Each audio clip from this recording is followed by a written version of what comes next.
Good morning. Today is Wednesday, September the 9th, and I'm going to do our first read aloud of the year. The short story is called Dragon Dragon by John Gardner. And I'm going to have you do a couple of things to get ready. The first thing I want to do is have you go to your read aloud section of your reader's notebook. So behind that RA tab, the green tab, third one for read aloud, I want you to open to your first two clean pages, right and left hand side, and go ahead and create a 2-page spread that's a plot diagram. So when I drew it, I went towards the bottom to draw exposition, and you can just use your reading file folder to help you draw a straight line if you need to.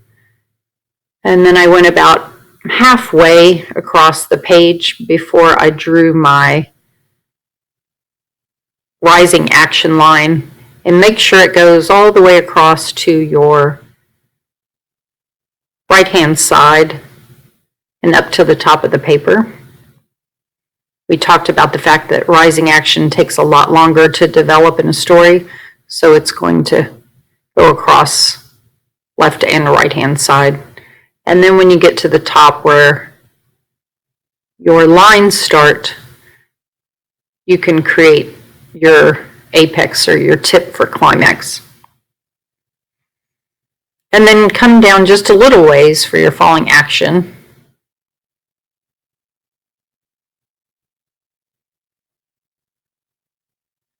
I think I have wide ruled, and I went down about 12 lines, and then make sure to give yourself space for that horizontal line for resolution.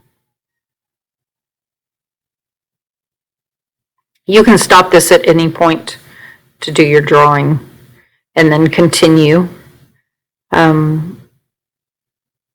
use something round to trace underneath the triangle for central conflict, and then add theme. So you should have the major parts of your plot diagram: exposition, rising action, climax, falling action, resolution, central conflict, and theme. And then last but not least, do not forget to draw your arrow from your central conflict up to your climax, because we talked about the fact that there was a connection there, and when your central conflict is solved, that would be the climax or turning point in the story. Okay, now I want to go over some vocabulary, so you just pause as long as you need and then continue. So there are 5 vocabulary words that I thought were important to kind of go over first, and this is the order they occur in the story. The first word is plagued, and it means to torment or cause suffering. Ravaged, which means to violently destroy or ruin something. A tyrant, who is a cruel and unjust ruler. Reflecting, which in this story means to think seriously about something. So reflecting is a multiple meaning word, but in our story, it means to think seriously. And then craned means to stretch out one's neck for a better view. So those are our vocabulary words that you're going to hear today in the story. You don't need to write them down. You just need to kind of be aware of them. Okay, I'm going to go back to our plot diagram. So in a read aloud, if we're gathering up on the floor, you would bring something to write with and your reader's notebook and just leave this open. And then you can just jot notes as you see fit. Whatever you think is important that stands out.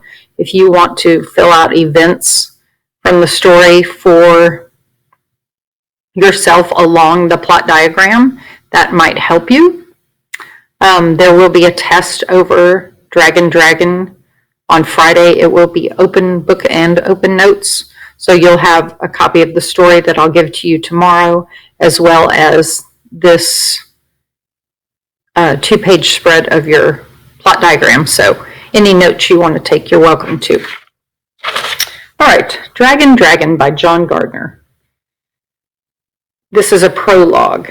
The kingdom was plagued by a tremendous dragon that outsmarted everyone sent to kill it.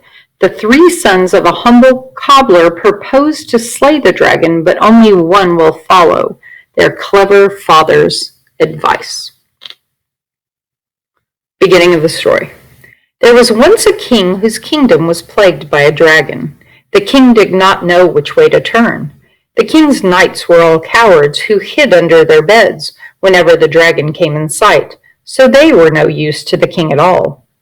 And the king's wizards could not help either, because, being old, he had forgotten his magic spells. Nor could the wizard look up the spells that had slipped his mind, for he had unfortunately misplaced his wizard's book many years before. The king was at his wits' end. Every time there was a full moon, the dragon came out of his lair and ravaged the countryside. He frightened maidens and stopped up chimneys and broke store windows and set people's clocks back and made dogs bark until no one could hear himself think. He tipped over fences and robbed graves and put frogs in people's drinking water and tore the last chapters out of novels and changed house numbers around so that people crawled into bed with their neighbors. He stole spark plugs out of people's cars and put firecrackers in people's cigars and stole the clappers from all the church bells and sprung every bear trap for miles around so the bears could wander wherever they pleased. And to top it all off, he changed around all the roads in the kingdom so that people could not get anywhere except by starting out in the wrong direction. That, said the king in a fury, is enough. And he called a meeting of everyone in his kingdom. Okay, that's a lot of information, and that's only 4, 5, 6 paragraphs into the first page of Dragon, Dragon. So I want to talk for a minute about some of the things that have already been revealed in terms of plot diagram. So remember, exposition is where you're introduced to the characters and the setting. So we've already got our setting, although it's a little bit confusing because you think a traditional fairy tale would take place during medieval times, right? Because you've got a dragon, you've got a kingdom and a king and knights and wizards. But also there's some very modern features when it talks about the things that the dragon is doing when he's ravaging the countryside. And then he's also plaguing, right? So 2 good vocabulary words. So he's tormenting and violently destroying things. So it's kind of a fairy tale that's set in modern times. And then for our characters, so far we have a king, we have a wizard, right? And then we're going to be introduced to a couple of more people. I would definitely say we have a central conflict going on already at the beginning. So we have this dragon who's plaguing and ravaging the kingdom. And that's a problem for the king. And apparently a lot of people that live there. Let me continue. Now it happened that there lived in the kingdom a wise old cobbler who had a wife and 3 sons. The cobbler and his family came to the king's meeting and stood way in the back by the door, for the cobbler had a feeling that since he was nobody important, there had probably been some mistake. And no doubt the king had intended for the meeting to be for everyone in the kingdom except his family and him. Ladies and gentlemen, said the king when everyone was present, I put up with this dragon as long as I can. He has got to be stopped. All the people whispered amongst themselves, and the king smiled, pleased with the impression he had made. But the wise cobbler said gloomily, it's all well and good to talk about, but how are you going to do it? And now all the people smiled and winked as if to say, well, king, he's got you there. The king frowned. It's not that his majesty hasn't tried, the queen spoke up loyally. Yes, said the king, I told my knights again and again that they ought to slay the dragon, but I can't force them to. I'm not a tyrant. Why doesn't the wizard say a magic spell? Asked the cobbler. He's done the best he can, said the king. The wizard blushed and everyone looked embarrassed. I used to do all sorts of spells and chants when I was younger, the wizard explained, but I've lost my spell book, and I begin to fear I'm losing my memory too. For instance, I've been trying for days to recall one spell I used to do. I forget just now what the deuces it was for. It went something like bimble, wimble, cha-cha, spoof. Suddenly, to everyone's surprise, the queen turned into a rose bush. Oh dear, said the wizard. Now you've done it, groaned the king. Poor mother, said the princess. I don't know what could have happened, the wizard said nervously, but don't worry. I'll have her changed back in a jiffy. He shut his eyes and racked his brain for a spell that would change her back. But the king said quickly, You better leave well enough alone. If you change her into a rattlesnake, we'll all have to chop her head off. Meanwhile, the cobbler stood with his hands in his pockets, sighing at the waste of time. About the dragon, he began. Oh, yes, said the king. I'll tell you what I'll do. I'll give the princess's hand in marriage to anyone who can make the dragon stop. Okay, so as we're getting into the rising action of this story and characters are being introduced and developed, we can definitely see that kind of the king is a ruler.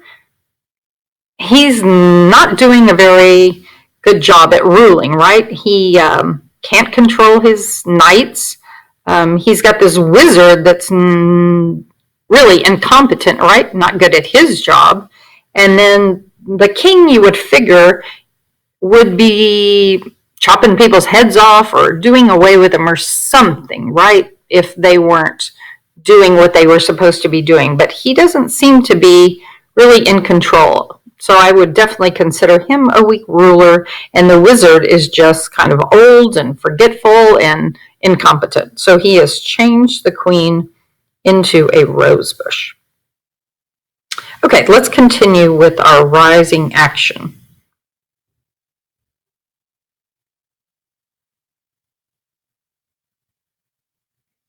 I'll go back to where it says, Oh, yes, said the king. I'll tell you what I'll do. I'll give the princess's hand in marriage to anyone who can make the dragon stop. It's not enough, said the cobbler. She's a nice enough girl, you understand, but how would an ordinary person support her? Also, what about all of us who are already married? In that case, said the king, I'll offer the princess's hand in marriage, or half the kingdom, or both, whichever is most convenient. The cobbler scratched his chin and considered it. It's not enough, he said at last. It's a good enough kingdom, you understand, but it's too much responsibility. Take it or leave it, said the king. I'll leave it, said the cobbler, and he shrugged and went home. But the cobbler's eldest son thought that was a bargain. For the princess was very beautiful, and he liked the idea of having half the kingdom to run as he pleased, so he said to the king, I'll accept those terms, your majesty. By tomorrow morning the dragon will be slain. Bless you, cried the king. Hooray, hooray, hooray, cried all the people, throwing their hats in the air. Okay, since it said hooray 3 times, that reminds me, in fairy tales or these kinds of stories, there tends to be what we call a rule of 3. So in this story so far, we have 3 brothers. So think about maybe some other fairy tales that you can think of that have rules of 3. Maybe the 3 little pigs, or if there were 3 wishes from a genie, and I'll let you maybe think of some more. But that is a characteristic of fairy tales. So see if you can find any other rules of three as we go along. The cobbler's eldest son beamed with pride, and the second eldest looked at him enviously. The youngest son said timidly, excuse me, your majesty, but don't you think the queen looks a little unwell? If I were you, I think I'd water her. Good heavens, cried the king, glancing at the queen who had been changed into a rosebush. I'm glad you mentioned it. Now, the cobbler's eldest son was a very clever and smart boy, known far and wide for how quickly he could multiply fractions in his head. He was perfectly sure he could slay the dragon by somehow or other playing a trick on him, and he didn't feel as if he needed his wise old father's advice. But he thought it was only polite to ask, and so he went to his father, who was working as usual at his cobbler's bench. Okay, a cobbler is someone who makes shoes. And said, well, father, I'm off to slay the dragon. Have you any advice for me? The cobbler thought for a moment and replied, well, if you come to the dragon's lair, recite the following poem. Dragon, dragon, how do you do? I've come from the king to murder you. Say it very loudly and firmly, and the dragon will fall, God willing, at your feet. How curious, said the eldest son, and he thought to himself, the old man is not as wise as I thought. If I say something like that to the dragon, he will eat me up in an instant. The way to kill a dragon is to outfox him. And he kept his opinion to himself. The eldest son set forth on his quest. When he came at last to the dragon's lair, which was a cave, the eldest son slyly disguised himself as a peddler and knocked on the door and called out, hello there! A peddler is a traveling salesman, by the way. There's nobody home, roared a voice. The voice was as loud as an earthquake, and the eldest son's knees knocked together in terror. I don't come to trouble you, said the eldest son meekly. I merely thought you might be interested in looking at some of our brushes. Or if you prefer, he added quickly, I could leave our catalog with you, and I could drop by again, say early next week. I don't want any brushes, the voice roared, and I especially don't want any brushes next week. Oh, said the eldest son, and by now his knees were knocking together so badly he had to sit down. Suddenly, a great shadow fell over him, and the eldest son looked up. It was the dragon. The eldest son drew his sword, and the dragon lunged and swallowed him in a single gulp, sword and all, and the eldest son found himself in the dark of the dragon's belly. What a fool I was not to listen to my wise old father, thought the eldest son, and he began to weep bitterly. Well, sighed the king the next morning, I see the dragon has not been slain yet. I'm just as glad, personally, said the princess, sprinkling the queen. I would have had to marry the eldest son, and he had warts. Now the cobbler's middle son decided it was his turn to try. The middle son was very strong, and he was known far and wide for being able to lift up the corner of a church. He felt perfectly sure he could slay the dragon by simply laying into him, but he thought it would be only polite to ask his father's advice. So he went to his father and said to him, Well, father, I'm off to slay the dragon. Have you any advice for me? The cobbler told the middle son exactly what he had told the eldest. When and if you come to the dragon's lair, recite the following poem. Dragon, dragon, how do you do? I've come from the king to murder you. Say it very loudly and firmly, and the dragon will fall, God willing, at your feet. What an odd thing to say, thought the middle son. The old man is not as wise as I thought. You have to take these dragons by surprise. But he kept his opinion to himself and set forth. When he came in sight of the dragon's lair, the middle son spurred his horse to a gallop and thundered into the entrance, swinging his sword with all his might. But the dragon had seen him while he was still a long way off, and being very clever, the dragon had crawled up on top of the door so that when the son came charging in, he went under the dragon and on to the back of the cave and slammed into the wall. Then the dragon chuckled and got down off the door, taking his time, and strolled back to where the man and the horse lay unconscious from the terrific blow. Opening his mouth As if to yawn, the dragon swallowed the middle son in a single gulp and put the horse in the freezer to eat another day. What a fool I was not to listen to my wise old father, thought the middle son when he came to in the dragon's belly, and he too began to weep bitterly.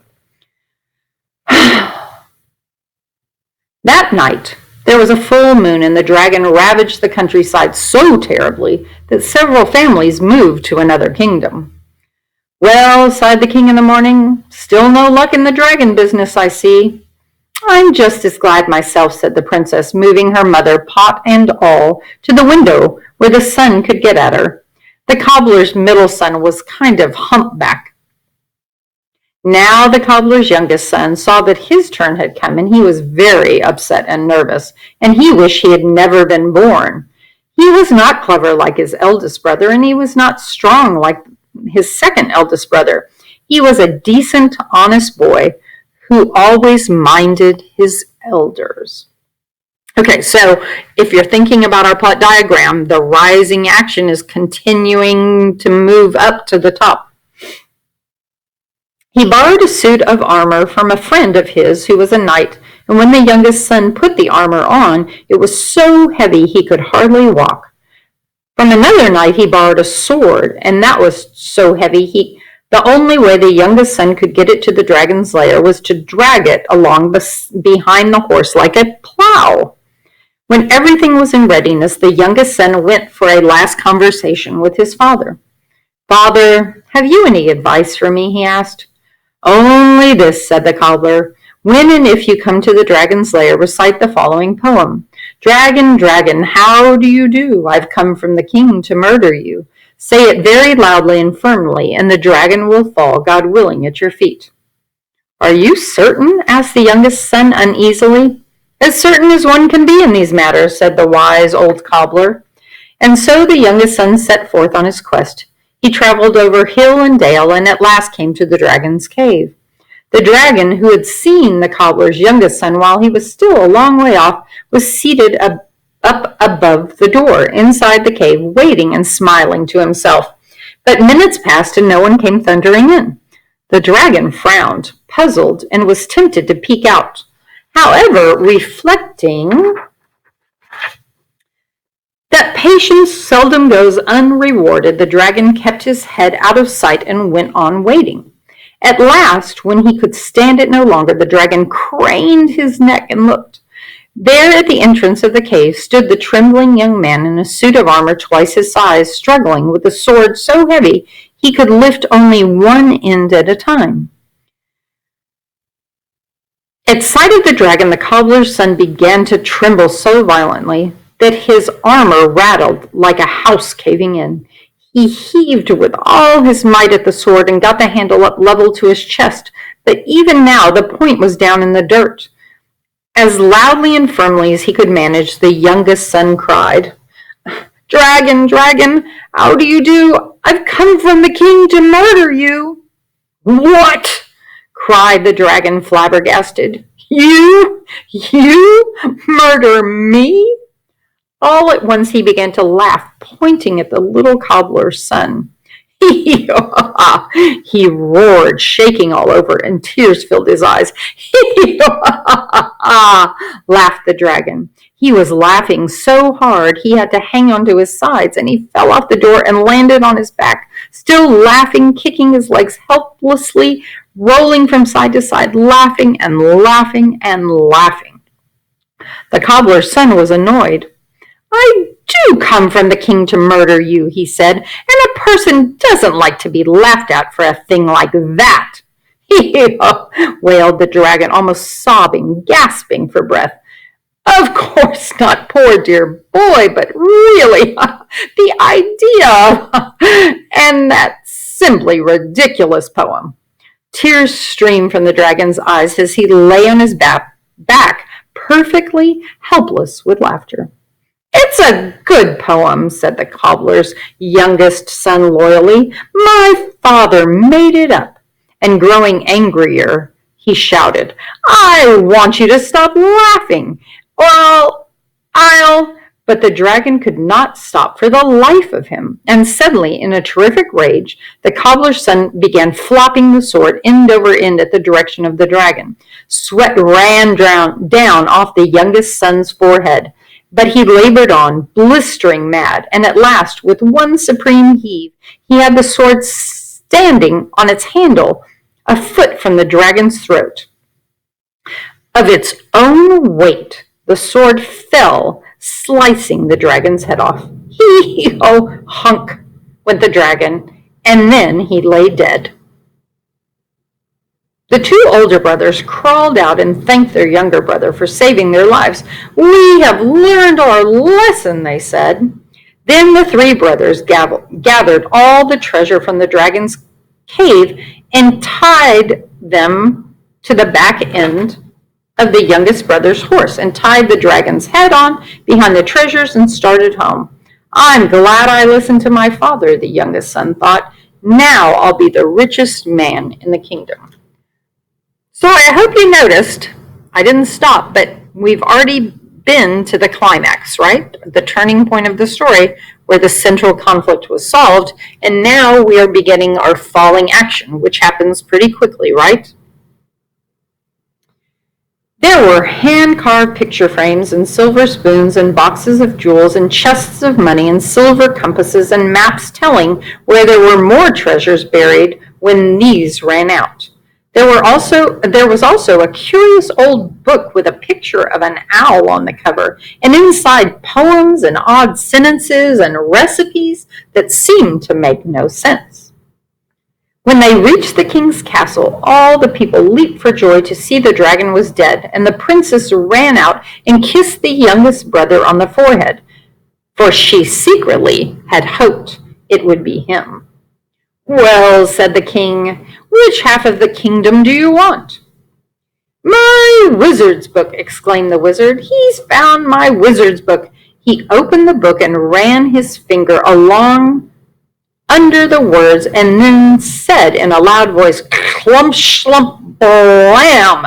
Instantly, the queen stood before them in her natural shape, except she was soaking wet from being sprinkled too often. She glared at the king. "Oh dear," said the king, hurrying toward the door. The end.